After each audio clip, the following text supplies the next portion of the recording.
in contrast, you can't do much better than the coastlines of the northeast and Cumbria. Who'd have thought that a massive industrial port could also be home to a national nature reserve? The human influence on the landscape is inescapable, and for the most part, the wildlife seems oblivious to it. But the growth of the chemical, iron and other heavy industries would have come at a price for one of the most endearing residents here in the mouth of the River Tees.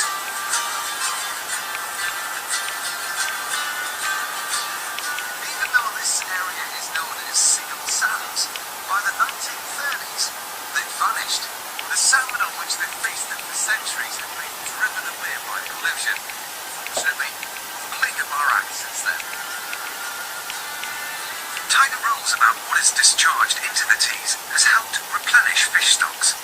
Tighter security around industrial sites has limited human access to the foreshore, and this means the returning seals are less likely to be disturbed on the sandbanks when they haul out to rest. There are two types of seal who call this home, and it's only when you see them face on you can really spot the difference. The Y-shaped nostrils of the harbour seal are quite different from the grey, with its larger Roman nose.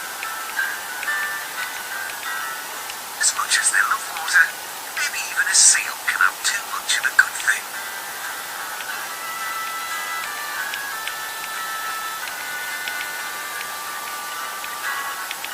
At first sight, you wouldn't imagine wildlife would want to live here. But those who've worked in the local industries appreciate what's on their doorstep. Now then, Dave, how's the hedge coming along for you? You're right.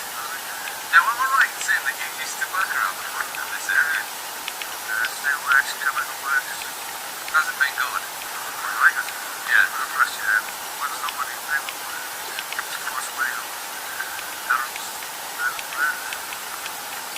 There can't be many volunteers who are doing their bit for nature in the shadow of a nuclear power station. But on the mud flats and salt marshes near Hartlepool, there is only limited habitat for species that rely on trees and hedges. So instead of industrial fencing, a new hedgerow is being planted. We've got blackthorn and dogwoods. Every 5 years, 6 years time. It'll be approximately a metre or 2 metres high. It'll be nice and thick. Brilliant opportunity. The ideal for this, because it's so much industry, so much animals, nothing to disturb them. Put to it so far. Any idea how many will do it eventually, the whole project? Gradually, it will attract insects and small mammals, and the berries will be an extra food source for birds over the cold winter months. Next, I'm heading north to a part of our coast that couldn't be more different. Just off the Northumberland port of Amble sits Corkut Island. It's normally devoid of humans. Even the lighthouse is unmanned these days. We're on a mission that's vital to the survival of one of Britain's rarest birds. We're going to give their home a makeover.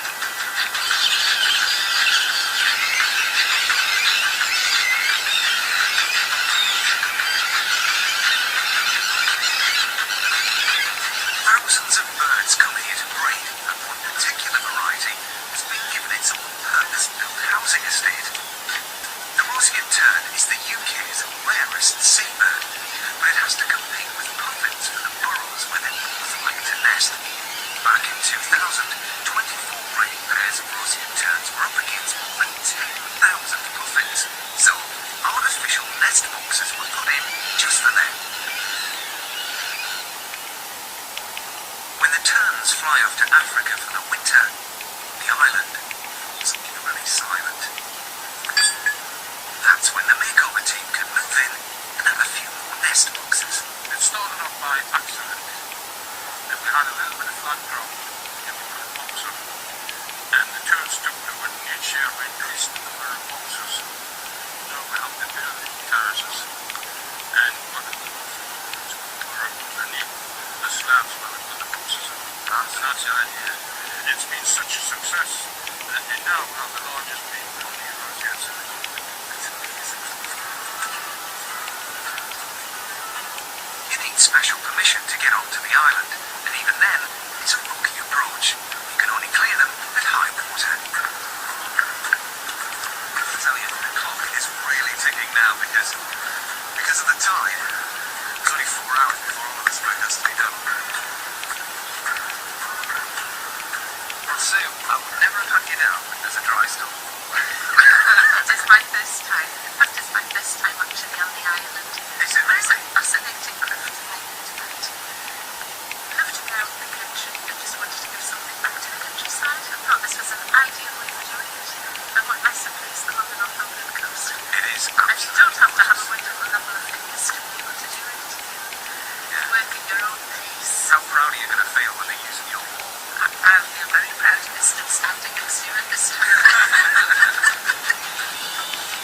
At its peak, the bird population here rises to 30,000. There are 3 other types of tern on Cork Island. Unlike the roseate sand and puffins, they nest above ground, but all of them compete for the same food: sand eels. 3 years ago, the fish stock suddenly collapsed. If they can't get hold of sand eels, desperate parents try to feed their chicks these pikefish, but they're so enormous that the chicks end up choking. Last year, over 1,000 didn't make it.